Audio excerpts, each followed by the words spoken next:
नमस्कार दोस्तों, आप देखना चालू कर चुके हैं राजनांदगांव टाइम्स। पुरानी दुश्मनी के चलते युवक पर चाकू से हमला कर ली जान। शहर के ग्रामीण वार्ड नंबर 1 बजरंगपुर नवागांव में 26 जनवरी की शाम पुरानी दुश्मनी पर एक युवक ने दूसरे युवक पर चाकू से प्राणघातक हमला कर उसकी हत्या कर दी। वारदात के बाद मौके पर लोगों की भीड़ लग गई।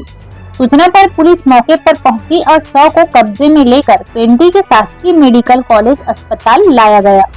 आपको बता दें कि मोतीपुर के चंदन नगर में रहने वाला युवक मृतक छविलाल विश्वकर्मा कल शाम को नवागांव मंडई देखने के लिए भेजा था। वापस आते समय अवंतीबाई चौक के पास उसी के मोहल्ले में रहने वाला आरोपी जितेंद्र खरे उर्फ जीतू पिता आनंद खरे उम्र 28 साल ने उसका रास्ता रोका और चाकूनुमा हथियार से छविलाल पर कई वार किए, जिससे वह बुरी तरह से घायल हो गया। खुद की जान बचाने के लिए छविलाल इधर उधर भागने लगा। गंभीर रूप से घायल छविलाल विश्वकर्मा जमीन पर गिर गया और जीतू के पास में पड़े पत्थर से भी उस पर हमला कर दिया। उसके बाद छविलाल ने दम तोड़ दिया। घटना के बाद आरोपी भाग गया और उसे सूचना पर पुलिस ने घर से पकड़ा।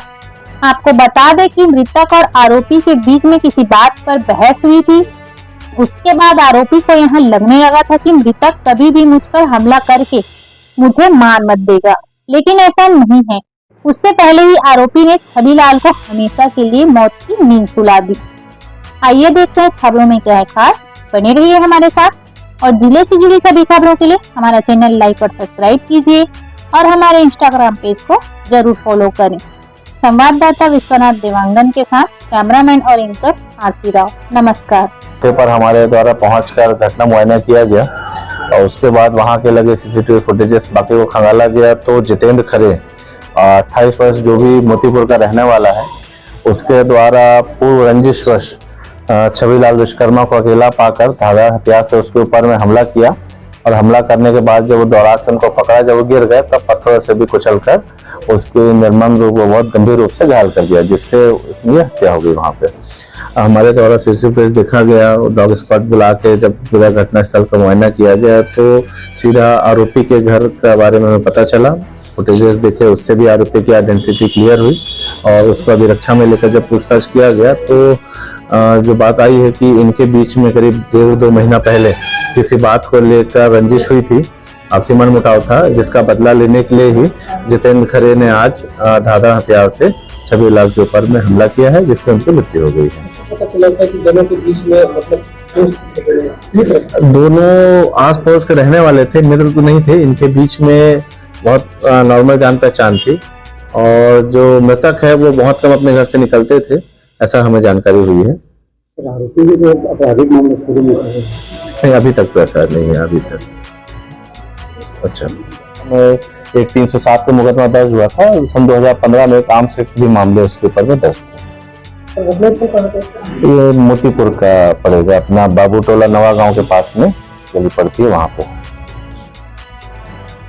हाँ, पर्याप्त बल लगाया गया था और जो दूसरी जगह पे था वहां पे ज्यादा बदमाशी होती है, शिकायत मिली थी तो मैक्सिमम फोर्स वहां लगा था और यहाँ पे भी हमारा बल लगा हुआ था। तो जैसे ही सूचना मिली तत्काल मौके पर पहुंचकर घटना से सुरक्षित करके जो भी वहां पे आधे घंटे के अंदर ही हमें अपराधी जो संदेही है उसके विषय में जानकारी मिल गई थी। स्वतंत्रता दिवस कल था, देश भर में उत्सव का माहौल बना था। इस बीच एक बुरी खबर आई, युवक की हत्या। हाँ, कल मोतीपुर इलाके में बाबूटोला नवागांव में जहाँ मड़ई का प्रोग्राम चल रहा था, वहाँ पे हमें शाम को 5 बजे सूचना मिली कि एक व्यक्ति घायल अवस्था में पड़ा हुआ है। तत्काल मौके पर पहुंचकर जब पतासाजी की गई, आजू बाजू के सीसीटीवी फुटेजेस और लोगों से जानकारी ली गई तो घायल व्यक्ति का नाम छविलाल विश्वकर्मा पाया गया और उसको उन्हीं के मोहल्ले के रहने वाले जितेंद्र खरे द्वारा धारदार हथियार से उनको गंभीर रूप से घायल किया है और पत्थरों से भी उनके सर पर वार किया गया, जिससे उनकी घटनास्थल पर ही मृत्यु हो गई।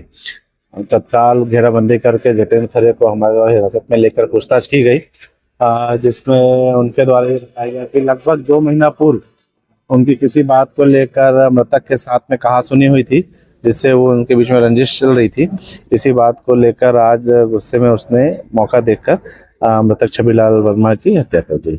मृतक जो था उसका कोई पुराना सा रिकॉर्ड? हाँ, मृतक के ऊपर पूर्व में सन 2014-15 में 307 और आर्म्स एक्ट के मामले दर्ज हो चुके हैं पहले से। आरोपी का संतुलन थोड़ा खराब है दिमागी संतुलन। ऐसा बातचीत से नजर तो नहीं आ रहा है, लेकिन कई बार उनकी हरकतें, उनके परिवारजनों का ऐसा कहना है कि ये रात में आता रहता है, और लेकिन चूंकि पूर्व में इनके द्वारा इस टाइप की घटनाएं कारित की गई हैं, तो आदतन अपराधी इस बात से इनकार किया नहीं जा सकता।